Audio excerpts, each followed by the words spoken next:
एक बुढ़िया थी, उसका एक ही बेटा था। वो हमेशा यही सपने देखती थी कि उसके बेटे का विवाह होगा तो बेटा और बहू दोनों मिलकर उसकी बहुत सेवा करेंगे और उसे घर का भी काम नहीं करना पड़ेगा। धीरे धीरे वह दादी बन जाएगी और उसका घर स्वर्ग बन जाएगा। आखिर वह दिन भी आ गया जब बुढ़िया के बेटे का विवाह बड़ी धूमधाम से हुआ। वह दादी भी बन गई, लेकिन संयोग से उसका कोई भी सपना पूरा नहीं हुआ।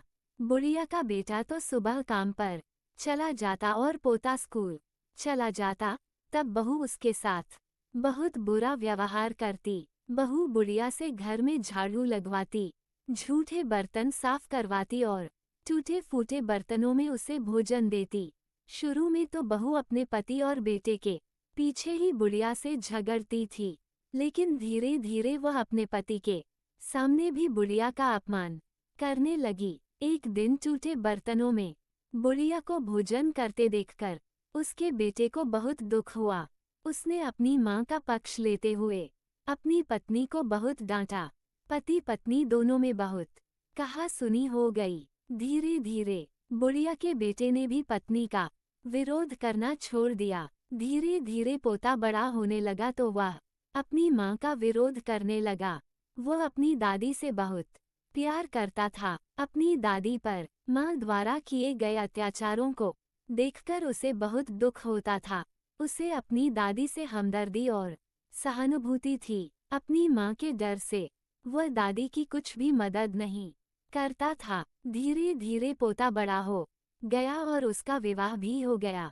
पोते की नई बहू छिप छिप कर अपनी दादी सास पर होते अत्याचारों को चुपचाप देखती रहती थी, लेकिन पतोहू को बुढ़ापे में दादी सास से काम करवाना जरा भी अच्छा नहीं लगता था।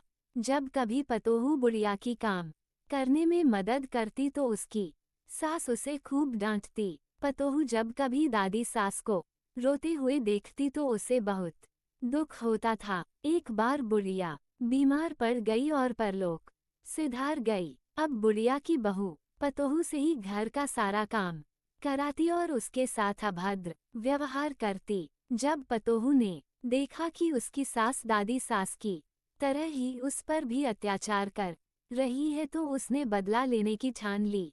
वह भी अपनी सास से वैसा व्यवहार करने लगी जैसा व्यवहार उसकी सास अपनी सास से करती थी। अब तो पतोहू अपनी सास को फूटी थाली में भोजन देने लगी।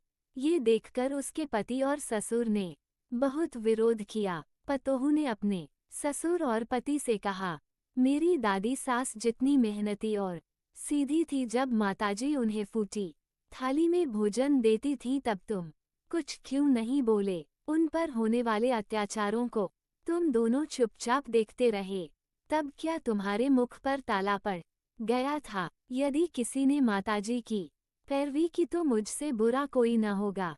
पतोहू की बातें सुनकर उसका पति और ससुर कुछ नहीं बोले।